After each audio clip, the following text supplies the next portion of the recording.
Hello mga ka-Diyosa, ang video ko for today is para ito sa mga YouTuber na na-meet na nila ang requirements para sa YouTube Partner Program o YPP.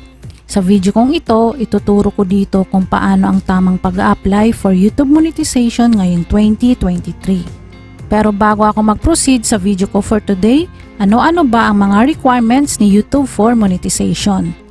Sa ngayon, ang YouTube monetization requirements para sa bansang US, UK, Canada, Taiwan, and South Korea ay 500 subscribers, 3 public uploads in the last 90 days, and either 3,000 watch hour in the past year or 3 million shorts views in the last 90 days. Ito ang bagong YPP requirements para sa mga bansang nabanggit. Mairo-roll out din ito sa iba pang bansang eligible sa monetization. At para sa mga bansang hindi kasama sa bagong requirements for monetization, ito naman ang eligibility criteria. 1,000 subscribers and either 4,000 public watch hours in the past year or 10 million short views in the last 90 days. Kapag na-meet mo na ang nabanggit kong criteria, maaari ka nang makapag-apply sa YouTube Monetization o YPP. First, ilagin ang YouTube channel account. Pagka-login, pindutin ang channel icon. Then, pindutin ang YouTube Studio. Para sa mga mobile phone user, maaari niyong sundan ang video kong ito gamit ang cellphone. Gumamit ng any internet browser sa inyong phone at doon mag-login ng YouTube account. Pwede niyong i-desktop site ang iyong internet browser para masundan ang video kong ito. Pagkapindot ng YouTube Studio, mapupunta ka na sa YouTube Studio. Dito mo maimamanage ang mga bagay-bagay sa iyong YouTube channel katulad ng channel dashboard, content, comments, subtitles, copyright, earn o ito yung channel monetization at iba pa. Pumunta sa earn at dito nyo makikita ang channel monetization at dito rin may set up ang pag-apply sa YouTube monetization. Paano makapag-apply? Una, kailangan mong ma-reach ang requirements for YouTube monetization. Pangalawa, need mo din magawa ang mga sumusunod. Pag-turn on ng Step 2 verification at kailangan sinusunod ng channel mo ang community guidelines. Dapat wala kang active community strike. Pangatlo, kailangan makapasa ka sa AdSense approval at channel review ni YouTube. Kapag naka-green check na ang mga ito, maaari ka nang mag-apply. Pindutin ang Apply Now button, then mapupunta ka na sa Channel Monetization. Sa Step 1, pindutin ang Start. Ang Step 1 ay ang Review-Based Terms.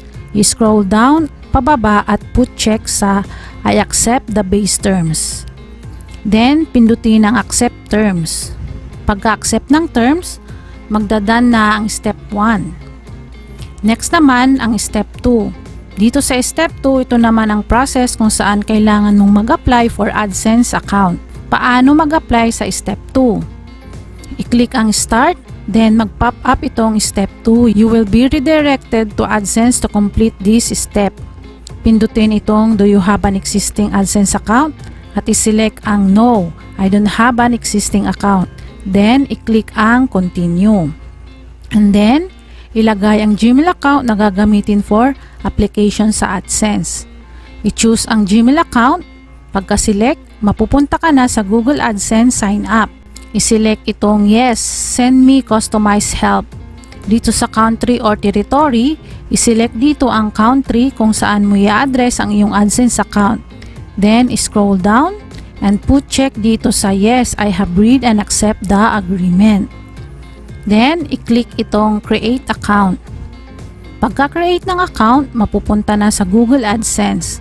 Dito sa AdSense for YouTube, ilagay dito sa Customer Information ang complete name at address. Siguraduhin ang ilalagay na pangalan dito sa Google Address Customer Information is my valid ID. Nang sa ganon ay hindi mahirapan if ever mag-ask na about sa identity verification. Siguraduhin tama ang pagkakalagay ng customer information. After that, i-click ang Submit. Then, mag-pop up itong redirecting you to YouTube. I-click ang redirect, then ipupunta ka na sa YouTube Studio. Earn on YouTube at makikita mo na ang Step 2 mo ay naka-in progress na. Meaning, for approval na ang iyong Step 2 monetization. Sa experience ko, tumatagal ang step 2 na ma-approve mula 10 days hanggang 2 weeks. At kapag na-approve na ang step 2, makikita sa step 2 ay done. At nakalagay dito na you have successfully linked an AdSense account. Then, makikita mo na din sa step 3 na naka-in progress na ito. Ito naman ang review process ni YouTube. Dito naman i-review ang mga uploads mo kung ito ay sumusunod sa YouTube Monetization Policy. Dito sa step 3, wala ka nang gagawin dito kundi maghintay na lang kung kailan ito ma-approve. Once na ito ay ma-approve, makaka-receive ka ng email from YouTube ng ganito. Congratulations, your YouTube channel Josepher Vlog has been accepted into the YouTube Partner Program and it's now able to monetize on YouTube. Then kapag pinuntahan na ang YouTube Studio, Earn on YouTube, ganito na ang makikita mo sa Earn. Dito mo na makikita ang mga sumusunod. Overview, watch page ads, short feeds ad, membership, supers at shopping. Ibig sabihin lang yan na ang YouTube channel mo ay isa ng monetized channel.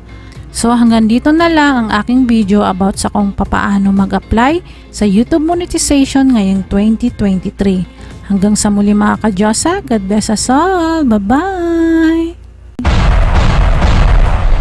Subscribe now